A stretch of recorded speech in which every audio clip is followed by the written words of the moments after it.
ผักกระจองลวกมา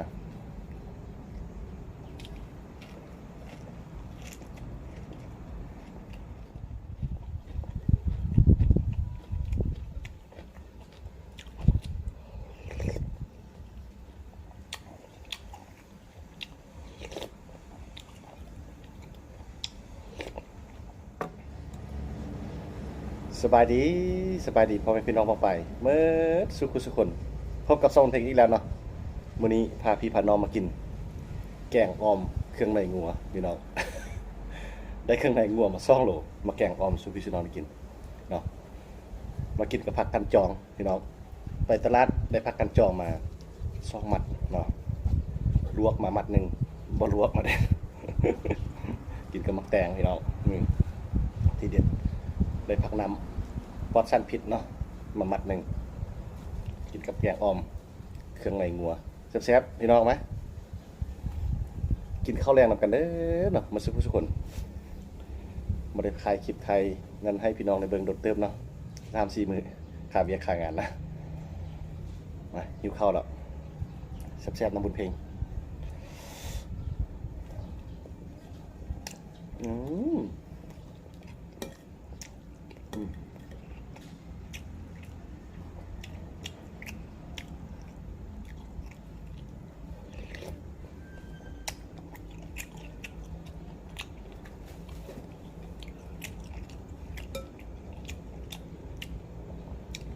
แกงใส่เพียเนาะเพียหัวบีแซ่บๆเนี่ยเนาะ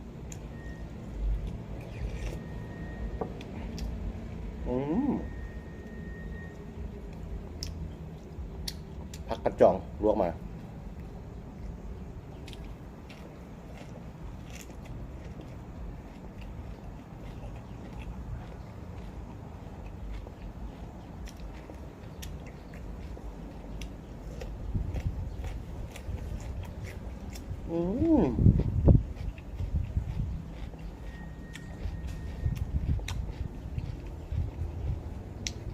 รสชาติจะออกคมๆนิดหนึ่งเนาะ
เข้ากันดีขนาดเนาะคมอมล้ำเลยนะ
นี่กินกับฟืนนี่แซ่บบักดำเป็นยาเย็นเนาะตามโบราณเพิ่นว่า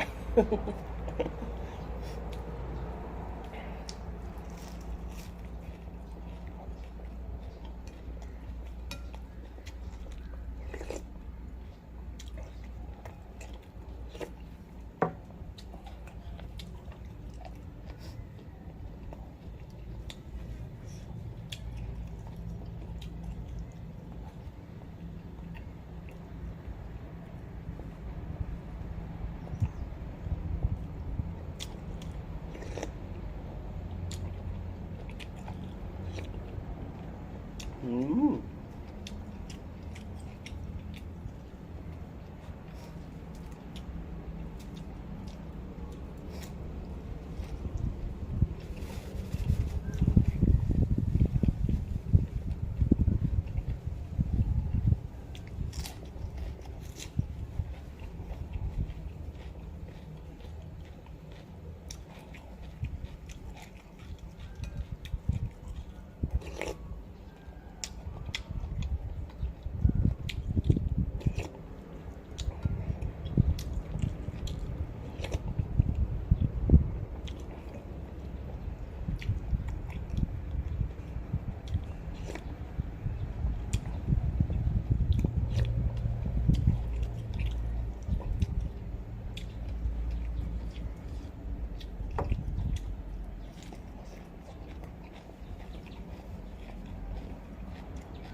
เสียงห่าน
พ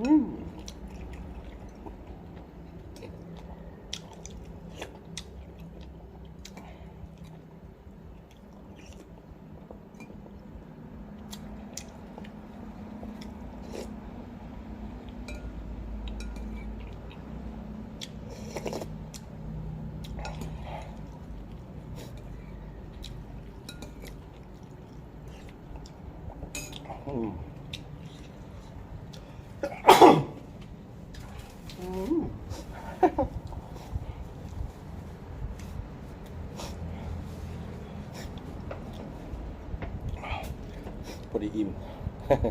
ถ้วยหนึ่ง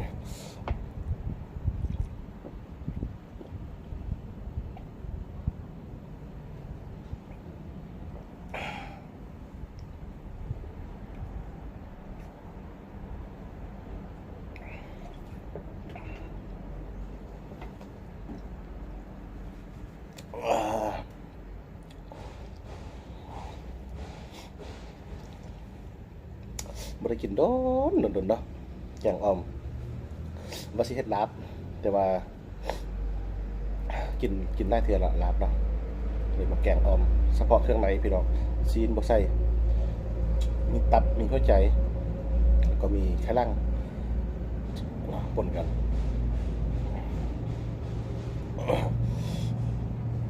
พอดีอิ่มกินคนเดียว กับบรรยากาศยามแลงนะอากาศครึ้มฟ้าครึ้มฝนไปเลยแหละหมอก PM 2.5บ่กระจ่างกาเถื่อนท้ายฝนตกลงมาก็ตกจากมือพี่น้อง เนาะแล้วได้กระยาสำหรับคลิปนี้ก็ขอบใจนะในการติดตามรับชมจนจบคลิปเนาะหวังว่าคลิปหน้าจะมีเนี่ยเด็ดๆมาสู่พี่สู่น้องได้กินกดติดตามไปได้เนาะสำหรับคลิปนี้ก็ขอบใจเด้อการติดตามรับชม